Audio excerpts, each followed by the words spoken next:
திருவள்ளூர் நகராட்சி கூட்டரங்கில் முதலமைச்சர் விஜயின் புகைப்படத்தை வைக்க வந்த சட்டமன்ற உறுப்பினர்களுக்கும் நகர்மன்ற தலைவர் மற்றும் கவுன்சிலர்களுக்கும் இடையே கடும் வாக்குவாதம் ஏற்பட்டது.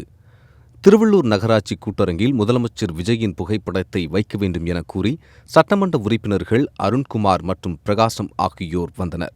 அப்போது அனுமதி இல்லாமல் கூட்டரங்கிற்குள் வந்து புகைப்படம் வைக்க முயற்சித்ததாக கூறி நகர்மன்ற தலைவர் மற்றும் கவுன்சிலர்கள் எதிர்ப்பு தெரிவித்தனர்.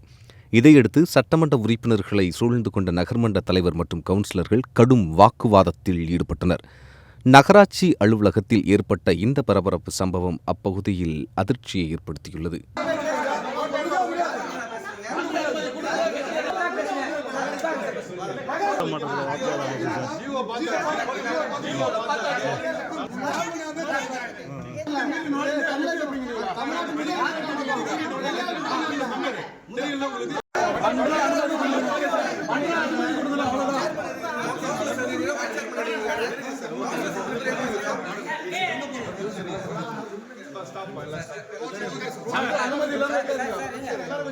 Bas,